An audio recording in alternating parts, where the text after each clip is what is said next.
Hey, what's up? It's David Book here again with you from GetRealRightNow.com. And today I have a pretty important video for you guys about the lie of your imperfection. Now let's think about this for a minute. The lie of your imperfection. What does that really mean?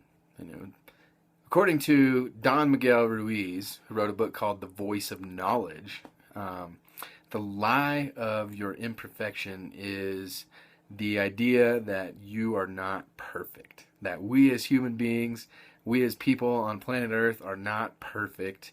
And therefore, when we believe that lie, that we're not perfect, the very first thing we do is we go out and look for that image of perfection. Because you and I, we want to be accepted. We want to feel loved.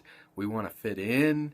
We want to be involved in social circles, and we feel that when we are not perfect, that maybe we don't really fit into where we want to be. We don't really belong in the circles that we're in. Maybe we don't look right. Maybe we don't think we act right or talk right. But when you believe that you are perfect as a human being, just as you are, then you no longer have to worry about what other people think about you. You no longer have to worry about whether you're actually good enough. Okay?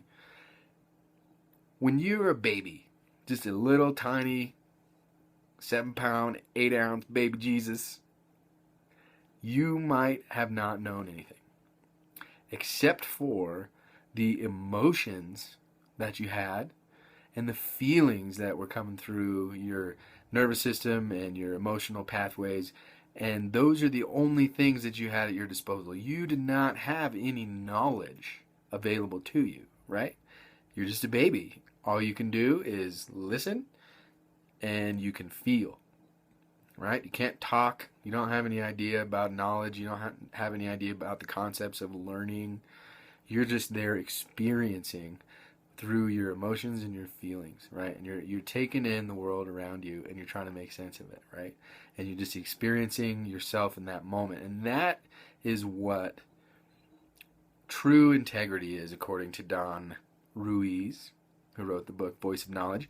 And he talks about how when he was a baby, and when all of us were babies, that we lived in the truth, fully immersed in the truth, because we knew no different. We didn't know good from evil. We didn't know right from wrong.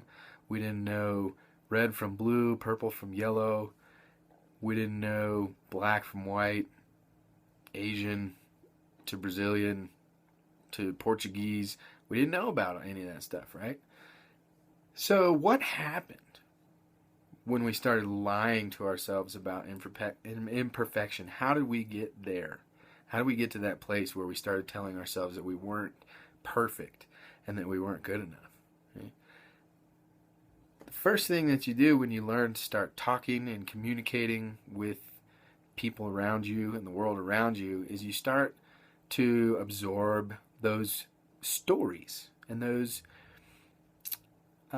existential activities that impact your life, and you start to try to make sense of all those. And what we do is we project our image of perfection out onto the world around us, and then we wait for a reflection to come back, and we use the reflection as to how to tell what our reality is. And the reflection is the story outside of our own personal self, the story outside of our mind and our body.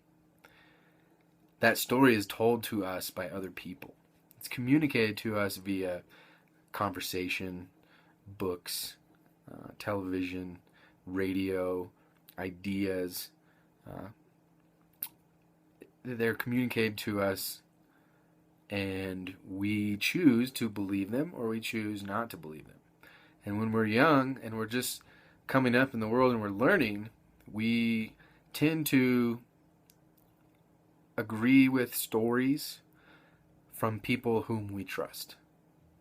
Your mom, your dad, your brother, sister, grandpa, grandma, aunt, uncle, best friends, teachers, daycare providers, the authority figures that present themselves in our lives. We tend to attach onto them, and we tend to take their word for granted.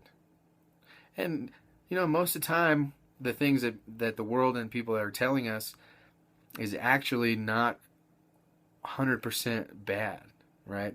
You got 95% of the stuff that gets told to you is actually good stuff that you can use to live your life. But take this phrase, for example. When you're in kindergarten and it's your first time remembering school, and your teacher says to you, if you want to be somebody in your life, then you need to work hard, get good grades, graduate high school, go to college, get a good job with security and benefits. Okay, maybe she's not saying that all to a kindergartner, but you get the idea. Okay, the people in our lives, the society that we're immersed in, tells us that this is the truth of reality. That if you want to be somebody, you have to work hard and you have to go do X, Y, Z down the road to be able to make that happen. Right? I'm sure you've all heard that phrase before, and that phrase is so immensely flawed, and it's so simple. And here's why. When they say, if you want to be somebody, they are subtly insinuating that currently you are nobody. And in order to be somebody, you have to go do this stuff. So it's kind of a subconscious agreement that your mind makes with that statement. Let's say, oh, when I'm young and I'm brand new, I'm nobody. I have to go out and make a name for myself. And that's kind of the ideology that we've been taught and practiced, at least from in my experience, my whole life.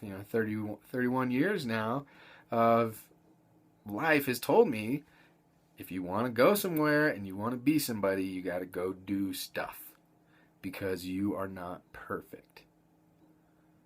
You guys catch what I'm saying here?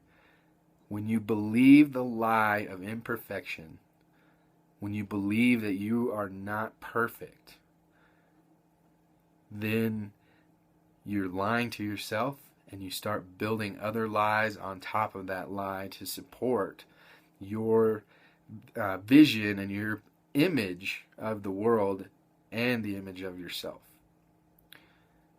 So let's not consider ourselves not good enough. Let's start considering ourselves perfect, because we are, right? There's so many people out there in this world, and there are so many good people that I have met personally who are perfect in my eyes, right?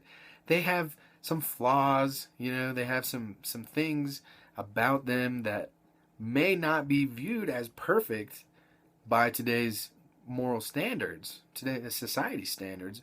But when you look at those imperfections as perfection, when you understand that if everybody was all the same and there wasn't any way to differentiate, we wouldn't have any individuality. We wouldn't have any ideas. We wouldn't have any progress. We wouldn't have any business. We wouldn't have any prosperity.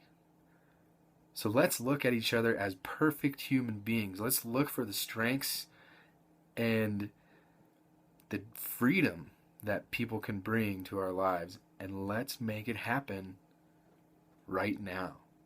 All right? Guys, if you like this kind of stuff, if you like this video and the content that's in here, please leave me a comment down below. I would much appreciate the comment love. Also, if you want to dig in even deeper, you can check out the blog post underneath this video. And you can also go get the book. The book is by Don Miguel Ruiz. It's called The Voice of Knowledge. And this video is based off of just chapters 2 and 3. Just a little slim chunk of it. So I enjoyed talking to you guys today. I hope you're having a great morning. I'm going to sign off. I'll talk to you guys later. Have a good one.